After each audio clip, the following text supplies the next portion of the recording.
Our first speaker, Patrick Baranowski, An Amazing Asbury Park Wedding. Patrick. Thank you, Betsy. Carol's been asking me for a speech about my wedding, and so why not? Sun's out again, summer's beginning, and it brings me right back to September when I got married to my now wife, Gwen. It was a beautiful day in Asbury Park, New Jersey. A wedding's an incredible thing. At its core, it's an exchanging of vows between two people who commit to spend their lives together. And in my opinion, it's that promise at its core that makes all weddings monumental and beautiful occasions. I'm very grateful that when Gwen and I got married, despite all the stress of wedding planning, rescheduling of the pandemic, dealing with guests who couldn't make it because of COVID at the last minute, it was, in my mind, an absolutely perfect event. It was really everything I could have hoped for, and I was truly grateful. When we planned our wedding, details were key to us. And I wanted to share some of those details with you all today that I think made our wedding particularly special and reflected who Gwen and I are as a couple and as individuals now together, spending our lives together. So we chose Asbury Park, New Jersey, because Gwen's family lives in New Jersey, my family lives in Connecticut. Living in the DC area, it made sense as a good midpoint. Asbury Park, however, has a special importance, in my opinion, because I am a huge Bruce Springsteen fan. And the boss, as he's known, got his start in Asbury Park, sort of a mecca for Springsteen fans. The picture that I am sharing right now is actually taken from our cocktail hour outside on the top of the hotel that hosted our wedding. And this "Greetings from Asbury Park" sign is sort of a classic sign of New Jersey and the Jersey Shore. And it's also the name of Springsteen's first album back in the 70s. In fact, we actually got to have some of our photos taken at the Stone Pony, which is where Springsteen got his start. It's sort of the bar where him and the E Street Band came together. It was really cool to be able to squeeze in amongst the line of concert goers and get our picture taken out front of the Stone Pony, looking like, in my opinion, rock stars. And we felt like rock stars that day. It was amazing walking down the boardwalk, having people cheering for us, feeling like celebrities on our special day. Not done with the Springsteen references just yet. One more to go. This picture is outside of Madame Marie's. It is a fortune teller that's been around since 1932. That is right on the Asbury Park boardwalk, and it is referenced in one of Springsteen's most famous songs. So we had a lot of fun standing outside of that Madame Marie sign, getting some great pictures. For the first look of the wedding, again, details were very important to us. We wanted to pick the perfect spot. We wanted a beach wedding, which obviously Asbury could deliver, but my wife Gwen has always been a fan of the Disney movie The Little Mermaid. It's her favorite Disney movie, and so I think we nailed it on the first look picture, where just like in the movie, Ariel is coming up on the rock as the waves crash. You can see here that the waves are crashing, and I was speechless when she tapped on my shoulder and I turned around and saw how beautiful and amazing she looked. It was our own special Disney moment for starting off our wedding day. And then we are big animal fans, Gwen and I.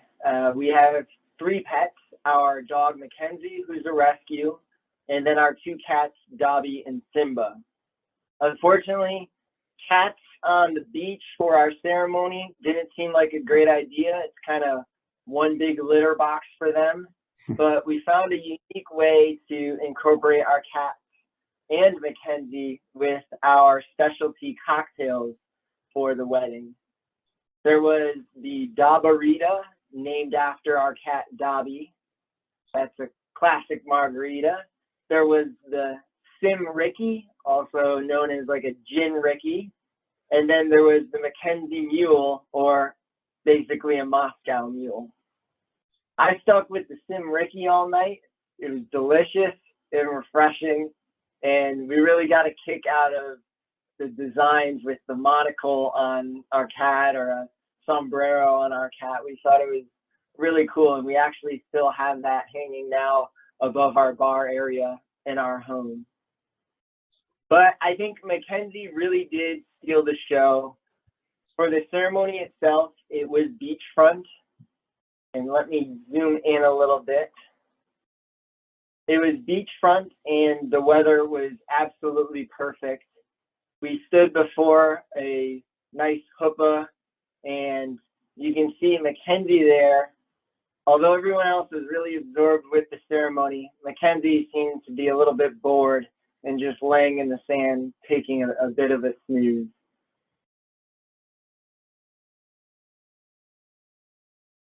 Mackenzie was perfectly behaved, and she actually joined us at cocktail hour, even though that wasn't planned, which was a lot of fun to have her on the roof. And we slipped her a few lamb chops and a few pieces of cheese so that she was rewarded for her good behavior during the wedding. To us, though, in planning the wedding, DJ we thought was the most important part.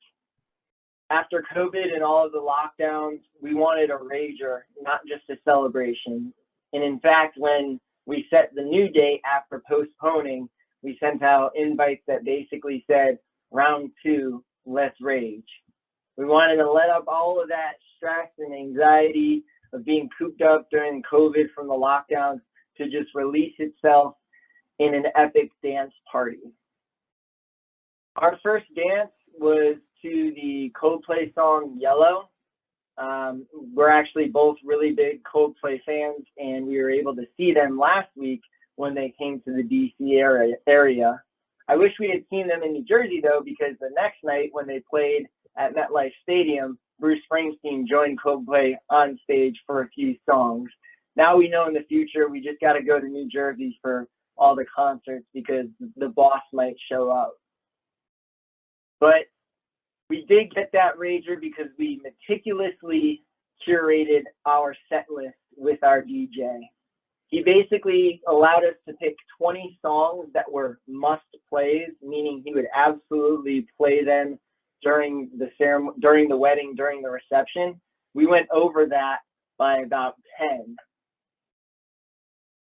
As you can see, we really like to party and dance. We had a good time. We had everything from old school Motown hits to Bruce Springsteen fist pumpers to techno bangers that we used to listen to in our early 20s, and basically everything in between that. We did pay homage to our upbringings throughout both the ceremony and the reception. In a nod to Glenn's Jewish upbringing and Jewish heritage, we both got to smash the glass after we were pronounced husband and wife. We thought that was really important. And actually, right before we stomped on the glass, our officiant basically said, normally it's tradition that the groom does it, but in 2021, we smashed the patriarchy as well. And so we both got to stomp on the glass. And it was a lot of fun to do that. I think, though, the best part of the night was probably the hora. I have a Catholic upbringing, so I had never done the hora, nor had my family and guests. They really didn't know what to do, but it was amazing. It was really special to me that once that hora music started, we had all the Jews in the room basically get up, grab all the Catholics, get them in a circle, and get them moving around and showing them how it's done. And my family absolutely loved it. It was such a special moment to see both families come together. And not to mention, it was incredible getting hoisted up in the chair is barely hanging on. As you can see, I'm barely hanging on. And you're normally supposed to grab the napkin with your hand, but I was hanging onto the chair because I was going to get dumped off of it if I did not. I was able to grab the napkin though with my teeth there. And so we were able to make that connection that way. I really think that after having to delay the wedding, after having to go through COVID, everyone just seemed so overjoyed to be able to celebrate something again, to celebrate life, you know, continuing, celebrate life's milestones. And it was really special to us to have all of our friends and family there. And it was really unique how we pulled together elements of both of our heritage and upbringings, and it really made the day special for me. So just looking at these pictures, I'm already, you know, right back in that moment, hanging on to that chair. It was an amazing day. Madam